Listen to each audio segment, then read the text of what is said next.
추수감사절은 하나님께서 정하신 이스라엘 3대 절기 중에 하나입니다. 하나님은 온 세상 만민들에게 구원의 진리를 알게 하시려고 이스라엘 민족의 역사를 구원 진리를 설명하는 시청각 도구로 사용하셨습니다. 애굽의 지배 아래 노예로 학대당하는 그들을 심판의 밤에 유월절 어린 양의 피로 언약의 증표로 삼아서 그 심판을 면제하시고 노예 생활에서 구출해 주셨습니다. 이날을 기념해서 구원의 출발을 삼게 하셨고 유월절로 기념하여 지키게 하셨고, 그로부터 50일이 지난 오순절이 되면 가을에 심어서 겨울을 나고 초여름에 수확하는 이 밀과 보리를 거두어 드리는 절기로 오순절을 두셨습니다. 그 여름부터 이제 가을이 깊어 초겨울로 들어서기 직전까지는 오순절 때부터 마지막 추수감사절 때까지는 모든 곡식과 과일과 채소들을 거두어 드리는 본격적인 수확의 계절이었습니다. 그리고 그 모든 것들을 거둬서 창고에 저장하는 일을 마치면 바로 추수감사절인 이 초막절을 지키게 하셨습니다. 잘 아시는 대로 예수님은 유월절 절기에 우리를 심판과 저주에서 건져내시기 위해서, 또 마귀의 사슬과 압제에서 건져내시기 위해서 십자가 위에서 피 흘리고 죽으셨습니다. 3일 만에 부활하셔서 하나님께서 정하신 영원한 천국 백성들의 첫 열매로 인정되셨습니다. 부활의 첫 열매로. 부활하신 후에 40일 동안 제자들과 수많은 증인들에게 수시로 나타나셔서 부활을 증거하셨고, 40일째 되는 날에 500여 명의 제자들이 지켜보는 가운데 예루살렘 감람산 언덕에서 승천하시면서 성령께서 곧 오신다는 약속을 주셨습니다. 성령이 오시면 모든 믿는 자들은 큰 권능을 얻어서 예루살렘으로부터 시작해서 온 유대 지방으로 이웃 사마리아로 마침내 땅끝까지 이르러서 예수님의 십자가와 부활의 증인이 되어야 한다고 하셨습니다. 성경의 예언에 의하면 그렇게 성령께서 오셔서 이 땅에 교회가 생기고 구원의 복음이 전파되기 시작하던 2000년 전 그 시간부터 인류의 역사는 마지막 종말 모드로 진입한 것이라고 되어 있습니다. 예수님이 오시고 성령이 임하신 그날부터 인류 역사 전체는 종말 시대에 접어들었다는. 인류는 최후의 심판이라는 겨울이 오기 전까지 하나님 나라에 들어갈 모든 영혼들을 온 세상 만민들 가운데서, 나라와 민족들 가운데서 부지런히 추수해서 거두어 드리는, 지금은 구원의 시대이라 예수님 오신 그때부터 지금까지. 사도 바울은 이 시대를 일컬어 고린도 후서 6장 1절로 2절에 우리가 하나님과 함께 일하는 자로서 너희를 권하노니 하나님의 은혜를 헛되이 받지 말라. 이르시되 내가 은혜 베풀 때에 너희에게 듣고 구원의 날에 너를 도왔다 하셨으니 보라 지금은 은혜 받을 만한 때요 보라 지금은 구원의 날이로다 말씀하시죠. 사도행전은 예루살렘에서 시작된 그 구원의 복음이 유대 나라 온 전역으로 퍼지고, 또 특별히 스데반의 순교 이후에 빌립 집사의 전도를 통해서 이웃 사마리아 땅에도 전해졌고요. 그리고 저 멀리 아프리카 땅에서 예루살렘에 올라왔던 에티오피아 재무장관에게도 전해서 아프리카로도 복음이 전파되게 하셨고, 그리고 사도행전 9장에서 핍박자 사울을 회심시킨 하나님께서는 그를 이방인의 사도로 삼아서 만민에게 복음을 전하게 하셨습니다. 바울은 부활하신 예수님을 만나고 회심한 그날 이후로 자신이 핍박하던 십자가와 부활의 복음을 이방인들에게 전파하는 사도가 되었습니다. 회심한 지 14년째가 되던 그 해로부터 이 로마에서 순교당할 때까지 그는 총 3차례의 선교 여행을 하였습니다. 첫 번째 행선지는 바나바의 고향인 구브로 섬과 아시아에 속한 이 갈라디아 지역이었습니다. 거긴 비시디아, 안디옥, 이고니온, 루스드라, 더베 이런 도시가 이 갈라디아 지역의 도시였습니다. 구브로 섬에서는 그 섬의 로마 총독에게 전도해서 천국 백성이 되게 하는 열매를 맺었어요. 마술사 엘루마가 곁에 붙어갖고 막 계속 해방했지만 성령께서 한 방에 그를 제압하시고 그 증거를 본 총독이 회심하는 사건이 있었던 것입니다. 그리고 갈라디아 지역 육지에 상륙해서 앞에서 말한 4개의 도시를 차례로 방문하면서 제일 먼저 유대인의 해당에 들어가 예수님이 구약 성경이 약속한 바로 그 메시아다 이 말씀을 증거했습니다. 세 번째 방문지였던 루스드라에서는 걷지 못하던 사람이 예수님의 이름으로 명하자 일어나 걷게 됐어요. 그러니까 사람들이 전부 제우스 신이 우리한테 내려왔다고 또 소를 끌고 와서 제사를 드리려고 하니까 극구 말리고 그 예수님의 이름을 그 기회로 증거했습니다. 이 과정에서 이고니온과 루스드라 지역에서 이 바울이 전하는 복음을 받아들인 가정이 그 유명한 디모데의 가정이 있습니다. 아버지는 이방인이었고 어머니와 외갓집이 유대인이었던 소년이 이 디모데 소년이었습니다. 근데 디모데는 외할머니 로이스와 어머니 유니게로부터 어려서부터 구약 성경을 배우며 자랐는데 바울이 그 지역에 와서 갈라디아 지역에 와서 네가 배운 성경에 예언된 그리스도가 바로 십자가 위에서 죽으시고 부활하신 나사렛 예수님이 그분이시다라는 복음을 들었던 겁니다. 이 소년 디모데는 몇 년 후에 바울이 2차 선교 여행을 떠날 때에는 어느덧 청년으로 자라나서 바울의 선교팀에 들어와서 바울과 함께 복음을 전하는 청년 사역자가 됩니다. 우리에게랑 비슷하죠? 청소년 주일학교, 유년 주일학교에서 배우면서 자라났던 우리 청소년들이 청년이 돼가지고 이제 주일학교 반사를 하고 사역의 현장에 뛰어드는 거예요. 두 번째 선교 여행은 바울의 원래 계획은 아시아 지역에 계속해서 전도를 하려고 했습니다. 하지만 성령께서는 아시아에 복음을 전할 기회를 자꾸 막으시는 거예요. 그래서 또 마가 요한의 문제 때문에 1차 선교 여행 때 집으로 그냥 휙 돌아가 버린 마가 요한을 2차에도 데리고 가자는 바나바와 그럴 수 없다는 바울 사이에 다툼이 생겨가지고 바나바가 마가 요한을 데리고 바울의 선교팀에서 나가서 독자적으로 선교에 나섰습니다. 그래서 바울은 새로운 선교팀을 꾸려야 된 거예요. 2차 선교 때. 그래서 나가버린 다른 길로 가버린 바나바 대신에 예루살렘 교회에서 내려온 실라라고 하는 신실한 믿음의 사람과 선교팀을 꾸립니다. 그리고 이제 1차 때 돌아봤던 갈라디아 교회들을 순방하다가 믿음으로 성장해 있는 디모데를 만나가지고 너 나와 함께 복음 전하러 가자. 그랬더니 예 하고 순종한 거예요.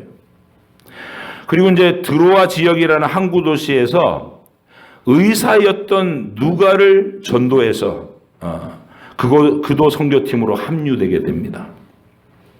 바울과 실라, 누가와 디모데 이렇게 선교팀을 구성해서 그들은 그 드로아 지역에서 바울이 어디로 가야 하나 기도하고 있는데 마게도냐 사람이 환상 중에 나타나서 와서 우리를 도우라. 이 환상을 보고 주님이 유럽으로 마게도냐 지역으로 건너가라는 거구나 하고 순종하여 그곳으로 건너왔습니다. 오늘 본문은 그 마게도냐 지역의 첫 번째 도시였던 빌립보에서 있었던 일입니다. 바울의 선교팀은 언제나 그랬듯이 그 지역에 유대인의 해당이 있는지 먼저 찾아봤어요. 왜냐하면 구약 성경을 읽은 사람들한테 예수님 소식 먼저 전하겠다는 거니까. 그런데 빌립보에는 유대인이 그리 많지를 않았어요. 회당이 세워져 있지 않았습니다. 그러면 소수의 유대인들이라도 안식일이 되면 자기들끼리 모여서 기도회라도 하거든요. 그래서 그런 무리가 있나 하고 이렇게 찾아봤는데 강가에서 몇 명의 유대인 여자들이 기도회를 하고 있는 걸 만났어요. 바울이 그곳에서 여자들에게 성경을 읽고 예수님 소식을 동일하게 구약 성경을 알고 있는 그 여인들에게 소식을 전했는데 그 소식을 들은 여자들 중에서 두아디라 성에서 포목점을 운영하시는 루디아라는 여인이 예수님을 그 자리에서 영접했습니다. 그리고 바울 일행을 자기 집으로 초대한 거예요. 가족들 모두가 복음을 듣고 예수님을 영접하고 세례를 받습니다. 루디아는 자신의 집에서 이제부터 예배 모임을 갖자고 그렇게 제안을 하고 적극적으로 복음에 헌신했습니다. 한 가정에서 시작된 이 빌립보 교회의 첫 출발이었던 것입니다.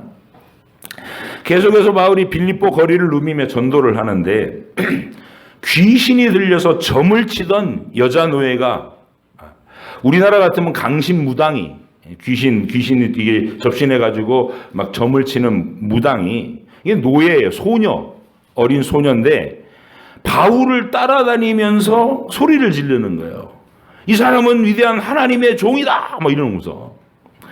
근데 그게 바울을 돕는 것이 아니라 하나님의 위대하신 거룩하신 이름을 마치 귀신하고 동급으로 사람들이 오해하게 만들려는 흉계가 있었고, 그래서 바울이 며칠 동안이나 계속 그 외침을 따라다니면서 복음 전파에 방해가 되는 거예요.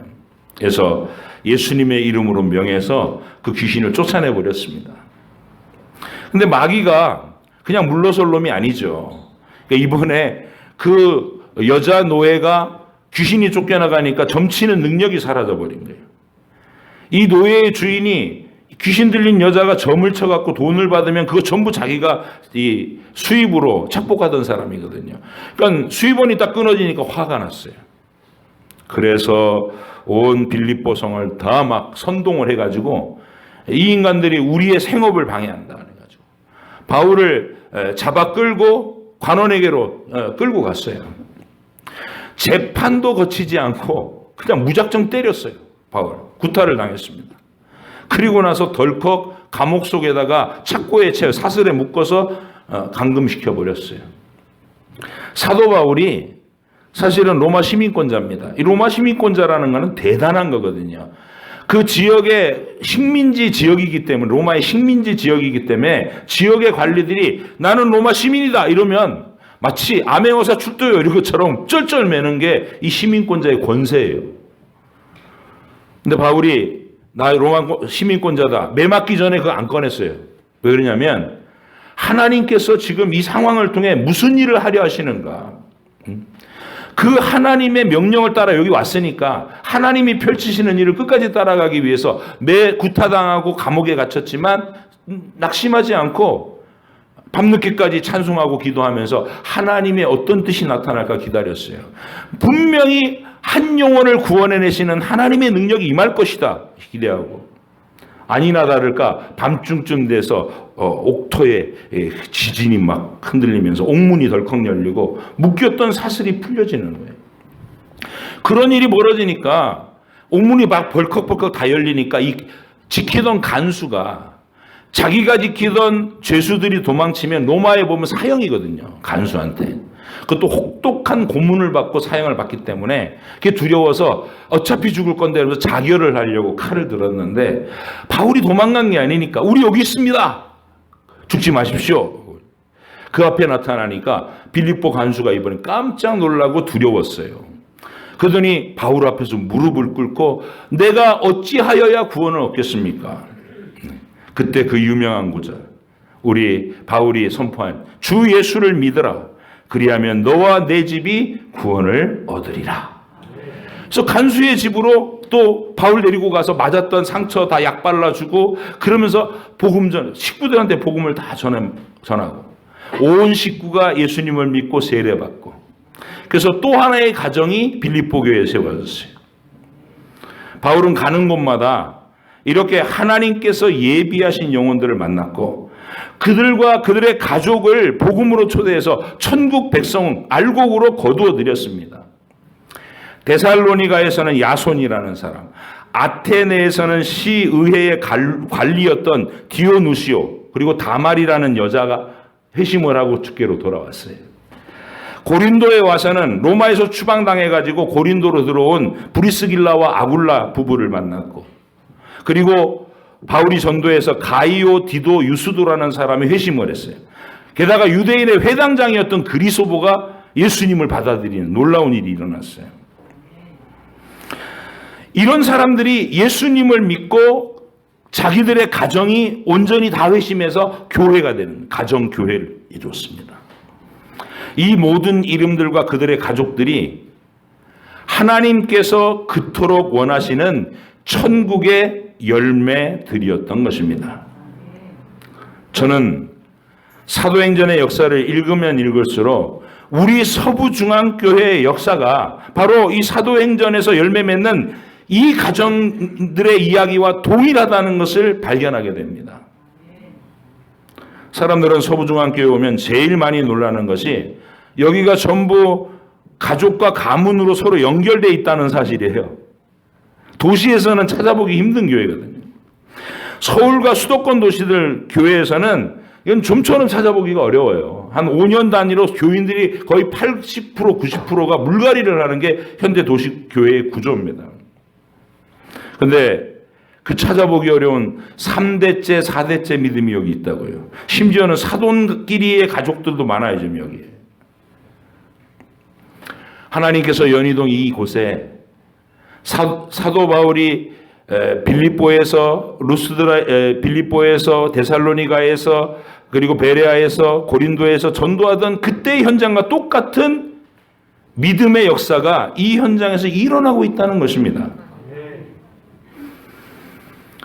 말씀을 듣던 초등학생이 드디어 믿음을 고백하는 신실한 청년으로 자라나서 디모데처럼 하나님의 나라에 복음에 관심을 갖고 헌신할 줄 아는 교회.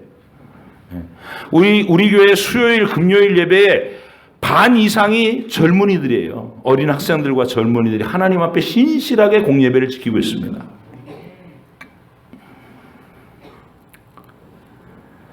각 가정들마다 예수님을 믿게 된 사연도 사도행전의 이야기들과 비슷한 사건과 계기들이 다 있습니다. 제가 여기다 일일이 호명하면서 다 그 사연들 말씀드리려면 오늘 밤을 새도 다 못해요. 여러분 가정마다 그런 사연들이 있어요. 오래 기도하고 전도해서 남편을 이끌고 자녀를 믿음으로 양육해서 가족들이 하나의 교회처럼 든든히 서가는 현장, 그것이 서부중앙교회입니다. 최근에 등록하신 가정들 또 개인들도 앞으로의 세월 속에서 이 사도행전 역사처럼 온 가족이 하나님의 작은 교회들로 분명히 세워질 소망스러운 미래를 기대하면서 열심히 기도하시고 신앙생활을 하셔야 될 줄로 믿습니다. 이 추수의 절기에 지금까지 개인과 가정들이 믿음 안에서 하나가 되고 이 복된 터전 안에서 정말 행복한 천국 시민들로 굳건하게 세워지는 복을 누리시기를 축복합니다. 아직은 가족들이 다 믿음으로 돌아오지 않아서 눈물로 기도하고 계신 분들이라도 소망과 기대를 잃으시면 안 됩니다. 하나님의 아들이신 예수님도 동생이었던 야고보와 유다 같은 그 동생들이 믿지를 않아서 긴 세월 인내하면서 기다리셨다는 사실을 기억하시기 바랍니다. 다 함께 예수님을 믿고 다 함께 예배에 열심을 내고 복음에 헌신하는 작은 교회로서의 가정을 이루는 것, 그것이 하나님께서 원하시는 천국의 열매입니다. 내 가족이 루디아의 가족처럼 빌립보 간수의 가족처럼 다 함께 예수님을 믿고 구원의 행복을 누리는 작은 교회로 굳건히 설 때까지 여러분 모두가 계속 기도하면서 소망 가운데 살아가시는 우리가 되기를 간절히 바랍니다. 기도하겠습니다.